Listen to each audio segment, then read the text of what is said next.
মৰমৰ ছাত্ৰ ছাত্ৰীসকল, তোমালোকক এবিচি কোচিং চেণ্টাৰলৈ স্বাগতম জনাইছোঁ। তোমালোকে নিশ্চয় দশম শ্ৰেণীত পঢ়ি আছা। আজি আমি দশম শ্ৰেণীৰ গণিত বিষয়ৰ ৰিভিজন 1 পাঠটো আৰম্ভ কৰিম। বলা এতিয়া আৰম্ভ কৰোঁ। ইয়াত চোৱা, তলৰ কোনটো অনুপাত একোটা সমানুপাত হ'ব? কি আছে এই নম্বৰটো? 12:21 আৰু 32:56। বি নম্বৰটো কি আছে? 18:13 আৰু 14:21। সি নম্বৰটো আছে 22:33 আৰু 33:24। ডি নম্বৰটো আছে কি 24:28 আৰু 20:25। ইয়াত এনসাৰটো হ'ব কি এ নম্বৰটো 12:21 আৰু 32:56। কাৰণ যে 12ক 4ৰে হৰণ কৰিলে 3ৰে হৰণ কৰিলে কি হয়? 4 হয়। আৰু 21ক 3ৰে হৰণ কৰিলে 7 হয়, মানে 7 হয়। আৰু 32ক 8ৰে হৰণ কৰিলে 4 হয়। আৰু 56ক 8ৰে হৰণ কৰিলে 7 হয়। ইয়াতে দুটা সমানুপাত কি আছে? একে আছে। এই কাৰণে কি হ'ব এইটো যে একোটা সমানুপাতত হ'ব। এতিয়া চোৱা 2 নম্বৰটো আলোচনা কৰিম। তলৰ কোনবোৰ সংখ্যা ক্ৰমে সমানুপাতত থাকিব? এ নম্বৰটো দিয়া আছে কি ইয়াতে 2 6 6 8, বি নম্বৰটো 10 20 30 60, সি নম্বৰটো কি দিয়া আছে p pq p square q আৰু q স্কয়াৰ, ডি নম্বৰটো কি দিয়া আছে ইয়াতে 6 20 4 30। ইয়াতে आंसरটো হ'ব বি নম্বৰটো 10 20 30 60। কাৰণ হ'ব কি 10ক 10ৰে হৰণ কৰা যায় আৰু 20ক 10ৰে হৰণ কৰা যায়। ইয়াতে 30ক 30ৰে হৰণ কৰা যায়, 60ক 30ৰে হৰণ কৰা যায়। কিয়? ইয়াতে 10ক 10ৰে হৰণ কৰিলে 1 হ'ব, 20ক 10ৰে হৰণ কৰিলে 2 হ'ব। আৰু এইফালে 30ক 30ৰে হৰণ কৰিলে 1 হ'ব আৰু 60ক 30ৰে হৰণ কৰিলে 2 হ'ব। এতিয়া চোৱা দুয়োফালে একে হৈছে।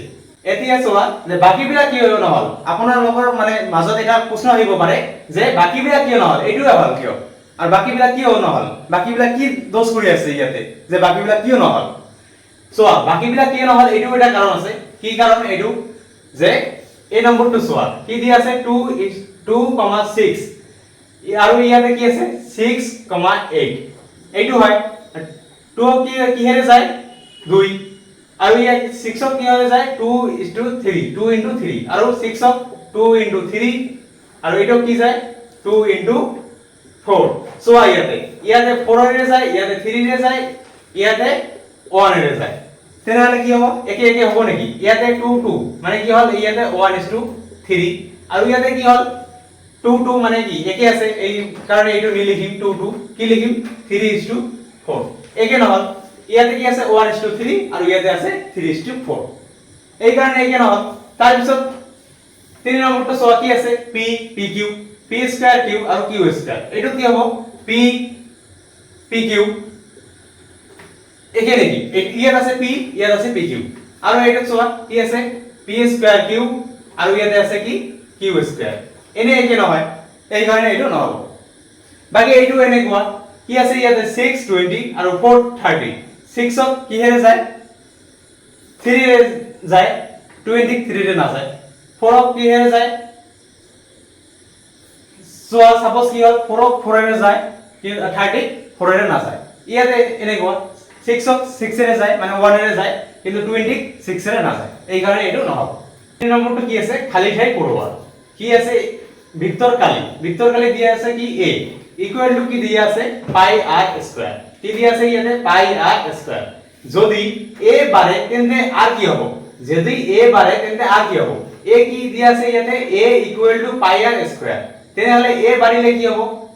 a বাড়ে যদি a বাড়ে তেন্তে কি হবে r টো বাড়িব। কেনে কই a কি আছে ইয়াতে ধৰা হল a কি আছে 2 আৰু ইয়াতে কি দিয়া আছে a ইকুয়াল টু কি দিয়া আছে পাই r স্কয়ার। মানে কি a ইকুয়াল টু মানে কি a2 কি হবে সমান সমান হবে ইয়াতে। তেনেহলে কি হবে যদি a বাড়ে তেন্তে কি হবে আরো বাড়িব। আৰু ইয়াতে কি দিয়া আছে যদি r কমে তেন্তে কি হবে তেন্তে a কি হবে যদি r কমে তেন্তে কি হবে r কমিব। কেনে কই ইয়াতে আমি তো চালু ইয়াতে কি a ইকুয়াল টু 2 দিয়া আছে, a ইকুয়াল টু কি দিয়া আছে পাই r স্কয়ার। মানে কি আছে ইয়াতে a ইকুয়াল টু মানে কি a সমান সমান কি হবে পাই r স্কয়ার হবে। তেনেহলে কি হ'ব a বাড়িলে আরো বাড়িব আৰু যদি r কমে তেনেহলে a ও কমিব।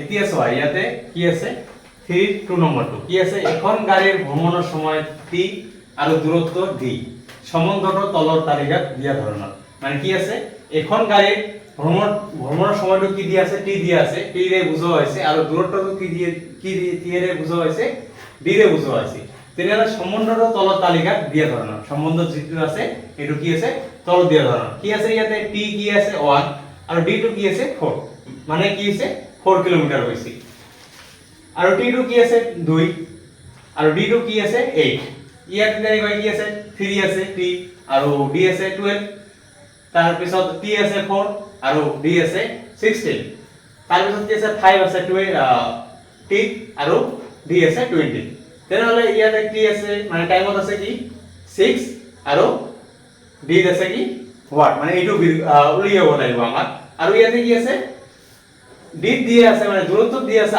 28 আৰু ইয়াতে কি হ'ব এইটো উলিয়াব লাগিব তাৰ পিছত কি আছে এই দুটা কি আছে খালি আছে আৰু ইয়াতে কি আছে যে 36 দিয়া আছে মানে d টো 36 দিয়া আছে তেনেহলে কি উলিয়াব লাগিব t টো উলিয়াব লাগিব মানে সময়টো অৰ্থাৎ টাইমটো উলিয়াব লাগিব তেনেহলে ইয়াতে তলত কি দিয়া আছে যে খালি ঠাইবোৰ পূৰবা মানে কি কৰিব লাগিব আমাৰ লগত খালি ঘৰ বিলাক যেটো আছে এটো কি কৰিব লাগিব পূৰণ কৰিব লাগিব মানে যে খালি ঠাইটো আমাৰ মানে ভৰ্তি কৰিব লাগিব তেনেহলে কি কৰিব লাগিব ইয়াতে a কি আছে t আৰু d এ ড্যাশ ভাবে বিচৰণ কৰে মানে এই খালি ঠাইটো কি হ'ব কি ভাবে বিচৰণ কৰে ইয়াতে চোৱা কি আছে 4 8 12 16 20 মানে কি এইটো কি হয় এইটো হয় প্রত্যক্ষ ভাবে মানে কি হয় এটার পিছত এটা আৰু কি হয় ইয়াত আছে 1 1 থাকিলে কি হয় 4 তেনেহলে 2 থাকিলে কি হ'ব 8 হ'ব কি আছে যে 4 + 4 তেনেহলে কি হয় 8 বা কি হয় 4 * 2 কি হয় তেনেহলে 8 হয় তেনেহলে কি হ'ব ইয়াতে হ'ব आंसरটো কি হ'ব প্রত্যক্ষ ভাবে ইয়াতে হ'ব প্রত্যক্ষ ভাবে কি কৰিছে প্ৰত্যক্ষ ভাবে বিচৰণ কৰিছে তাৰ পিছত চোৱা কি আছে বি নম্বৰটো যে t = 6 হলে d = what তেনেহলে কি হ'ব ইয়াতে যে কি আছে t কিমান আছে 6 আছে t কিমান আছে ইয়াতে 6 হলে d কিমান হ'ব তেনেহলে কি আছে 6 মানে কি হ'ব ইয়াতে যে ইয়াতে কি আছে 6 t 6 হলে d কিমান হ'ব তেনেহলে কি কৰিব লাগিব ইয়াতে আমি কি পালো ইয়াতে যে 1 ৰ লগত 4 আৰু 2 ৰ লগত কি হয় 8 হয় মানে কি হয় ইয়াতে +4 হয় বা এনেকৈ নকৰিলে কি হয় যে 4 * 2 মানে 8 ইয়াৰ লগত 8 তেনেহলে কি হ'ব যে 4 * 2 কি হ'ব 8 হ'ব তেনেহলে ইয়াতে কি আছে 6 তেনেহলে 6 ৰ লগত কি কৰিব লাগিব 6 ৰ লগত 4 পূৰণ কৰিব লাগিব তেনেহলে কি হ'ব 6 * 4 = কি হ'ব 64 6 * 4 তেনেহলে কি হ'ব ইয়াতে 24 নিশ্চয় তোমালোকে জানা যে পূৰণ কৰিলে কি হ'ব তেনেহলে 6 ৰ ঘৰ পৰা 6 ৰ ঘৰ কৰিলে কি হ'ব 6 4 গুণ কি হ'ব 24 মানে 24 6 4 গুণ কি হ'ব 24 তেনেহলে ইয়াৰ आंसर কি হ'ব যে t 6 হলে d হ'ব কিমান 24 তাৰ পিছত চোৱা কি আছে ইয়াতে d = 28 হলে t কিমান ইয়াতে দিয়া আছে কি আগৰটো দিয়া আছে t হলে কি হ'ব d কিমান হ'ব ইয়াতে আকৌ কি আছে যে d = 28 হলে t কিমান হ'ব এইটো কি আছে উল্টা আছে উল্টা থাকিলে কি হ'ব যে d কিমান আছে 28 তেনেহলে t কিমান হ'ব ইয়াতে কি কৰিব লাগিব 28 ডিভাইড কি কৰিব লাগিব ইয়াতে আমি কি কৰিলো পূৰণ কৰিলো মানে ইনটু কৰিলো তেনেহলে ইয়াতে কি কৰিব লাগিব ডিভাইড কৰিব লাগিব তেনেহলে কি 28 ডিভাইড কি হ'ব 4 কাৰণ কি আছে ইয়াতে 4 4 হৈ আছে যে 4 প্লাস হৈ আছে বা 4 মাইনাস হৈ আছে এনেকৈ কি আছে ইয়াতে 4 ইনটু হৈ আছে তেনেহলে ইয়াতে কি হ'ব ডিভাইড হলে কি হয় ইয়াতে যে 4 28 কি হয় 4 ৰে ভাগ কৰিব লাগিব তেনেহলে কি হ'ব 4 7 গুণ কিমান হ'ব 28 তেনেহলে t কিমান হ'ব ইয়াতে 7 ইয়াতে কি কৰিলো ইয়াতে আমি কি হেৰি পালো যে পূৰণ কৰি পালো ইয়াতে তেনেহলে কি হ'ব যে t টো উলিয়াব হলে d দিয়ে থাকিলে t উলিয়াব হলে কি হয় যে হৰণ কৰিব লাগে মানে ভাগ কৰিব লাগে কি হেৰে 4 ৰে আৰু t থাকিলে কি হয় d উলিয়াব হলে যে 4 ৰে পূৰণ কৰিব লাগে তেনেহলে ইয়াত কি আছে d কিমান আছে 36 ইয়াতো এনেকৈ হ'ব কি হ'ব d 36 হলে t কিমান হ'ব তেনেহলে কি কৰিব লাগিব 36 ডিভাইড 4 তেনেহলে কি হ'ল 36 ক 4 কৰিলে কি হ'ব 9 ইয়াৰ आंसर কি হ'ব 9 তেনেহলে কি পালো আমি যে d = 36 হলে t কিমান হ'ব 9 হ'ব এইটোই হল आंसर তাৰ পিছত নেক্সট 5 নম্বৰটো কি দিয়া আছে ইয়াতে যদি p সমানুপাত q আৰু p = 6 হলে q = 30 এতিয়া p = 2 তেন্তে q ৰ মান কিমান হ'ব ইয়াতে কি দিয়া আছে a নম্বৰটো 12 b নম্বৰটো 20 c নম্বৰটো 10 আৰু d নম্বৰটো 15 ইয়াতে চোৱা কি দিয়া আছে p সমানুপাতে q আৰু p = 6 হলে q = 30 এতিয়া p = 2 তেন্তে q ৰ মান কিমান হ'ব এইটো উলিয়াব লাগে আমাৰ তেনেহলে চোৱা ইয়াতে কি হ'ব যে কি দিয়া আছে ইয়াতে p = কিমান দিয়া আছে 6 6 কি কৈছে ইয়াতে যে 6 হলে q = কিমান হয় 30 হয় তেনেহলে কি হয় যে p 6 হলে কি হয় q কিমান হয় 30 হয় তেনেহলে আমাৰ কি উলিয়াব লাগে ইয়াতে যে p = 2 তেন্তে q ৰ মান কিমান হ'ব p = কিমান 2 তেনেহলে চোৱা p = কিমান 2 তেনেহলে 6 ক কি কৰিম আমি যে p মান কিমান আছে ইয়াতে 6 আৰু ইয়াতে কি আছে যে 2 আছে তেনেহলে কি কৰিম ইয়াতে যে 2 ৰে ভাগ কৰিম তেনেহলে ভাগ কৰিলে কি হয় ইয়াতে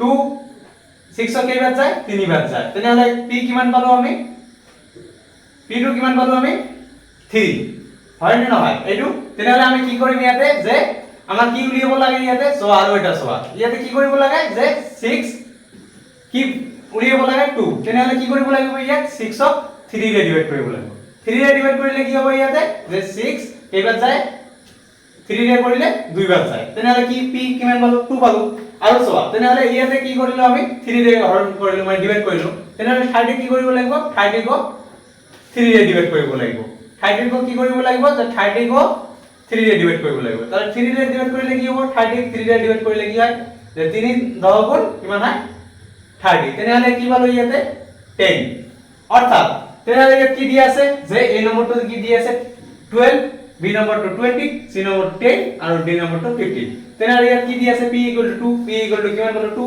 2 হলে কি হয় 10 হয় তেনেহলে आंसर কিমান হ'ব c নম্বৰটো आंसर কিমান c অৰ্থাৎ 10 আৰু এটা চোৱা কি আছে ইয়াতে 5 নম্বৰটো কি আছে তলৰ তালিকাখনৰ খালি ঠাই y ৰ মান নিৰ্ণয় কৰা ইয়াৰ পৰা চোৱা যে কোনটো ডাঙৰ আছে ইয়াতে এইটো ডাঙৰ আছে এনেকৈ কৰিম আমালোকে কি যে কোনটো ডাঙৰ আছে এইটো উলিয়াব যে কি আছে ইয়াতে 32 তেনেহলে চোৱা কি আছে 2 ৰ লগত 16 তেনেহলে 2 * 16 কিমান হয় 32 হয় 2 * 16 কৰিলে কি হয় 32 হয় তেনেহলে চোৱা আকৌ চোৱা কি আছে ইয়াতে 4 * কি আছে 4 * 8 কি আছে x ৰ ঠাইত কি আছে 4 আৰু y ৰ ঠাইত কি আছে 8 তেনেহলে 4 * 8 কি হ'ব 32 হ'ব তেনেহলে ইয়াতে কি হ'ব ইয়াতে কি এইটো উলিয়াব লাগে এইটো উলিয়ালে কি হ'ব ইয়াতে 8 টো দি আছে তেনেহলে কি লিখিম আমি 8 * কি লিখিম ইয়াতে 1 ইকুৱেল টু যে এইটো কি কৰিব লাগে প্ৰত্যেকটোতে কি আছে 32 আছে তেনেহলে ইয়াতে কি কৰিম 32 হয় না নহয় তেনেহলে 32 হলে কি হ'ব ইয়াতে কি আছে ইনটু আছে ইনটু হলে কি হ'ব